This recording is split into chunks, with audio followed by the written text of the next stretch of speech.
Australia will recognise the state of Palestine. Australia will recognise the right of the Palestinian people to a state of their own, predicated on the commitments Australia has received from the Palestinian Authority. We will work with the international community to make this right a reality. Australian Prime Minister Anthony Albanese has announced that Australia will recognise Palestinian statehood at the United Nations next month. After being told over the weekend of Australia's imminent announcement, Israeli Prime Minister Benjamin Netanyahu blasted Australia and the other countries that have recently flagged their intention to soon recognise Palestinian statehood as being shameful. Today, Foreign Affairs and National Security correspondent Matthew Knott on what impact this announcement could have on the lives of Palestinians in Gaza and the West Bank, and whether it might further embolden Benjamin Netanyahu to move even further away from agreeing to a ceasefire in Gaza. So Matt, talk us through how Prime Minister Anthony Albanese's announcement unfolded today. Well, early this morning, word really started getting out that this was going to happen. My colleague Paul Sakal's phone and mine started lighting up with messages about 7:30 that this announcement was going to be made, specifically also that Foreign Minister Penny Wong had spoken to her Israeli counterpart over the weekend and said this was going to happen. The cabinet was meeting in Canberra today, so that's a clear moment where this was likely to happen. It requires cabinet approval for something like this to happen, but clearly it was a fait accompli because it was already being briefed out in advance. And then we did hear the confirmation from Prime Minister Albanese that Australia was going to join a growing number of countries to recognise Palestine at the United Nations General Assembly in September. Okay, well, take us through exactly what he said, or the real key points, because obviously this has been we've been wondering this for weeks as global momentum has built with increasing numbers of countries who have stated their intention to recognize Palestinian statehood. So what did Albanese say, and were there any conditions or caveats on his recognition of a Palestinian state? Yeah, so the Prime Minister really framed Australia as moving as part of the international community. He's noting that this isn't just Australia doing something in and of itself, that other countries are moving in this direction, and I think more are going to join. We saw basically as he was standing up New Zealand say they think they'll do something similar. We might see other nations move as well. I think he spoke quite from the heart in some ways, where he spoke about that you can't wait for a day that will never come. The toll of the status quo is growing by the day, and it can be measured in innocent lives. The world cannot wait for success to be guaranteed. That only means waiting for a day that will never come. There is a moment of opportunity here, and Australia will work with the international community to seize it. He spoke about the devastation that we've seen in Gaza, and that you just can't sit around when this is happening and wait for something that may never happen. So he says, essentially, I see it as the train has left the station in the international community to do this, and Australia has to be a part of moving the world towards a better place. He did speak about conditions that the Palestinian Authority has given about holding elections next year, about democratizing, that any Palestinian state would be demilitarized, wouldn't have an army that could pose a threat to Israel, and also that Hamas would play no part in it. Now, many people would say as well, these are promises, these are words. How you would actually put these into effect is much more complicated, but he's taking them as enough to get Australia over the line here. Over the past fortnight, I've discussed this with Prime Minister Starmer, President Macron, Prime Minister Luxon and Prime Minister Ishaba, as well as Prime Minister Netanyahu last Thursday and President Abbas last Tuesday. A two-state solution. Crucially, he revealed that he spoke at the end of last week to Israeli Prime Minister Benjamin Netanyahu. We didn't know that this had happened. The two leaders haven't had much to do with each other, but he spoke to him to give him warning that this announcement was coming.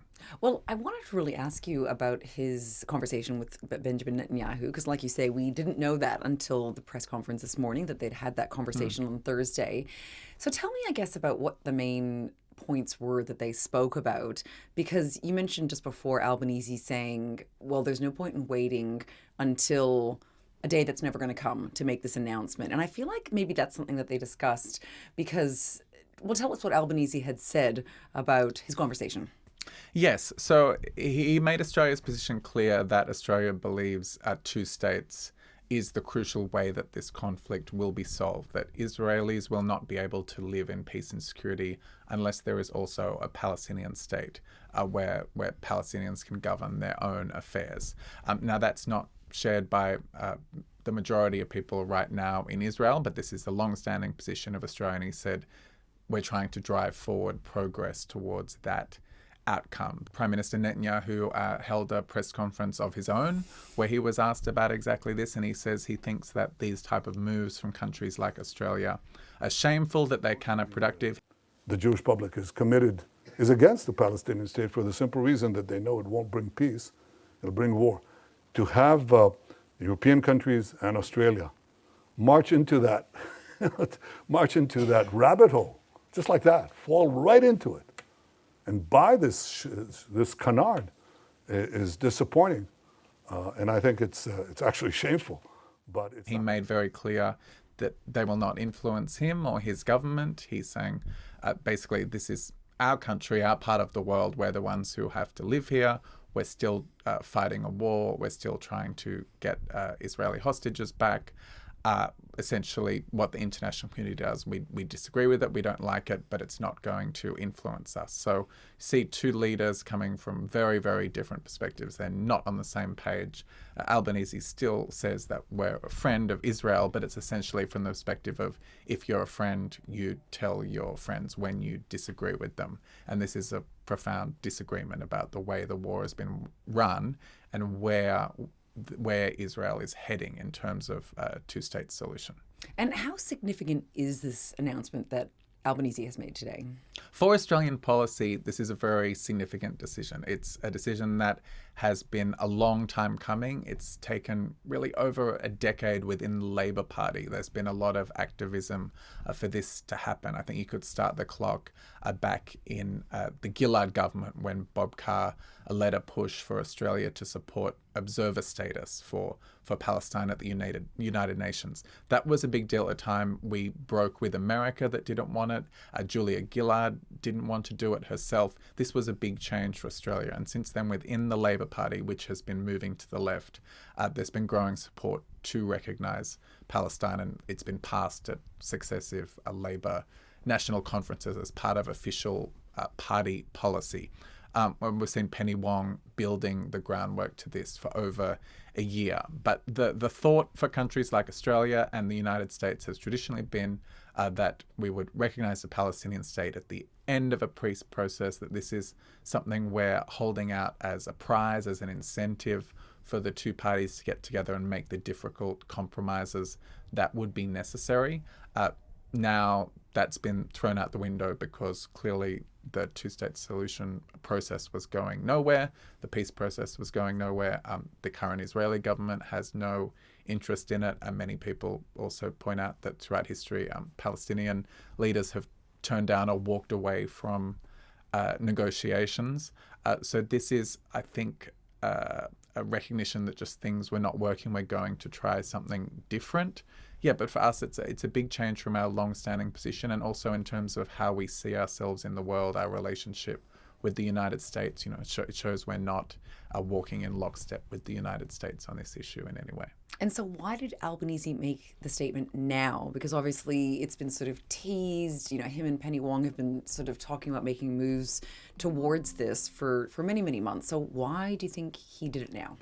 I think with the United Nations still a few weeks away, he realised there's no need to string this out any longer, that Australia is going to do it. They're just being bombarded with questions every day. They were making clear for several weeks now that they wanted to do it, using phrases like it's a matter of when, not if, really trying to lay the groundwork for this issue, to prepare people so that it didn't come as a surprise. And most people, I don't think, today would have come as a surprise. They've made clear it was coming.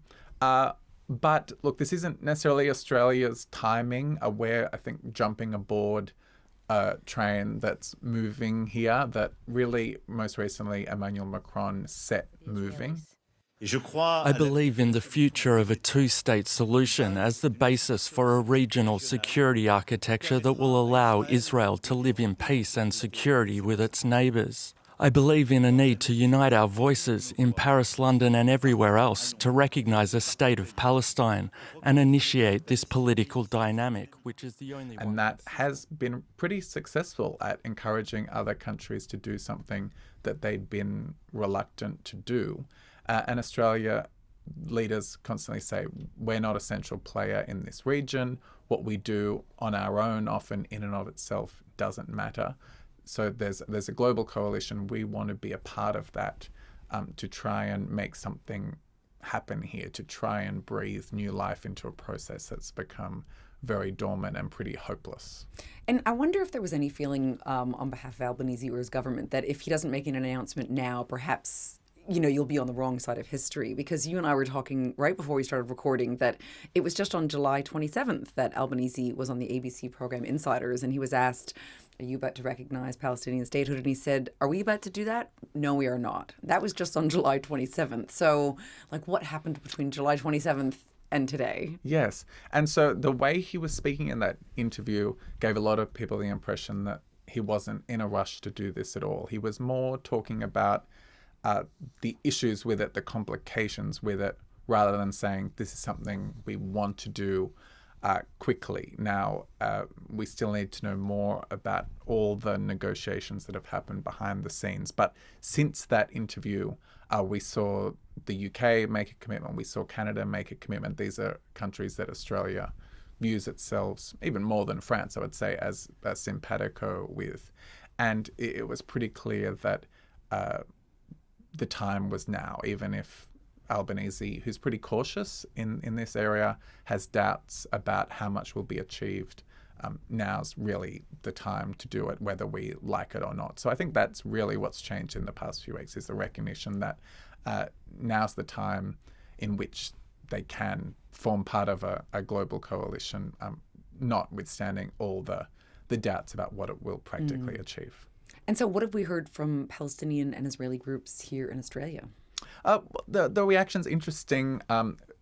Jewish groups mostly are opposed to this. The pro-Israel groups that we often hear from in the media have serious concerns about this. The one you hear a lot is that this is really a reward for Hamas terrorism. Hamas itself has claimed credit for moves like this that are happening in the international community, that the war in Gaza has brought renewed focus to the Palestinian cause.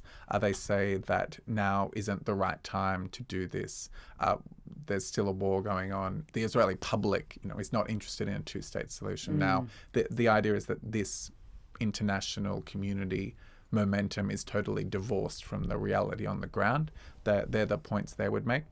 As opposed to Palestinian advocates, that's interesting because, for example, the main Palestinian lobby group, the Australia-Palestine Advocacy Network, is not that enthusiastic about this. They basically put it in the symbolic camp that this is a nice thing, but not much in and of itself. They are more interested in Australia sanctioning the Israeli government and doing things like an arms embargo on the parts in F-35 bombers. They're not super excited about this. Yep. But then you have other forces within Labor and the pro-Palestinian movement. Ed Husick's been the most vocal member of that, who are saying that this is an important thing. It shows the Palestinian people that Australia cares about them, that Australia sees them, that Australia recognises their aspirations to autonomy and self-determination. So it will definitely be welcomed, and particularly by the Palestinian Authority. And I guess I wanted to return just for a moment to Albanese's conversation with Netanyahu, because I know that one of the journalists brought this up at the press conference this morning. Do you think there's concern, I guess, that this announcement could have the opposite impact on what Albanese actually wants, that it would actually embolden Netanyahu to continue a military takeover of Gaza, considering that, Netanyahu's announcement on the weekend that he plans to take over the 25% of Gaza that the Israeli military doesn't already have control of, that came after the announcements by France and Germany and UK to move against what Israel's doing. So is there much concern that this announcement might embolden Netanyahu? Well, they certainly haven't affected him, or they certainly haven't helped change, it seems, how he's thinking about the war. Netanyahu has a lot of other considerations to think about. He cares about the international community, and so does the Israeli system. But they've got very practical issues to think about. This war, what's being achieved, it's essentially going around in circles at a very high cost. He definitely doesn't want to concede any kind of defeat. There are still Israeli hostages there. The debate that's playing out very ferociously also in Israel about how to go about the war, whether to wrap up the war, how to extract Israel from this situation in which it's found itself, is separate to this recognition conversation. Within Israel, this is seen as a bit of a sideshow and a distraction from the big practical issues that are happening right now. Interesting. And I wanted to ask you about, could Australia recognizing Palestine actually worsen the impact for Palestinians on the ground and for the remaining Israeli hostages in Gaza? Because I was very intrigued by one thing that Albanese said just in the press conference, because he said, this is much more about drawing a line on a map. This is about delivering a lifeline to the people of Gaza. So he's signaling there he really wants practical aid going onto the ground in Gaza. That's what he wants this to lead to. So what do you think the chances are that this will either have a good practical impact for people on the ground there, or could it have the opposite impact, I guess? I can't see there's no practical impact on this on the short term, in terms of the war, in terms of Gaza. That's part of the issue here. It's not necessarily going to hurt. It's essentially operating in this different sphere of the United Nations, of global recognition, very different to the idea of how many aid trucks can you get in, how is the war being fought. The issue has been raised of whether Hamas has been emboldened by some of these international moves, that it seems to have recently really dug its heels in and not wanted to negotiate because it's getting energy from the idea that Palestinian recognition is on the agenda. How much that's true is unclear. It's hard to get much insight into this very murky organization, but they certainly seem to have been playing hardball recently. But we still see talk about whether Israel and Hamas can get back to the negotiating table. This idea of taking over Gaza City isn't supposed to take effect until October 7, the second anniversary. So there's a lot of time leading up to that in which there can still be negotiations. But look, what Australia's just saying is that it doesn't want to let the idea of a two-state solution wither away and completely die. It really wants to keep it on life support. It wants to keep it alive in the discourse as a possibility, and that if nothing is done, it'll simply not even be something that can be thought of as a dream, as a goal in the future. And do you think the next few days or next week or so might be something really to watch to see if other countries join this, I guess, almost global coalition of countries who are calling for Palestinian statehood? Because I thought it was interesting in the press conference, Albanese had said, or perhaps it was Penny Wong, said that yes, this announcement today has been made after many conversations with the allies who have done this. So do you think there's lots of other conversations happening on the ground or have been happening that perhaps there's other countries that are imminently going to make a similar announcement? Yeah, I think New Zealand would be the most likely one from what they've said today. They're obviously influenced by Australia a lot. They're looking at us as a like-minded nation, just as we look at countries like Canada and the UK. A country like Japan will be really interesting because they've come at it from a similar point of view to Australia as close security allies of the US and tending to move more in lockstep with America. Japan hasn't said what they're going to do. That would be a big deal. at the United Nations as well. The issue, though, is that the United States is the key player here. They're on the Security Council. They can veto Palestine getting into the United Nations as a state. And, certainly under the Trump administration, they're not supporting any of these moves. So that's a crucial factor. Without the United States, and all of this is going to have a limited impact on really what it means for Palestinian statehood. Well, Matt, I wanted to recognize up front it was you and our colleague Paul Sakal who, of course, broke this story that Australia was imminently going to make this announcement this morning. So we're very lucky to have you to take us through this. So thank you so much for your time. No worries at all.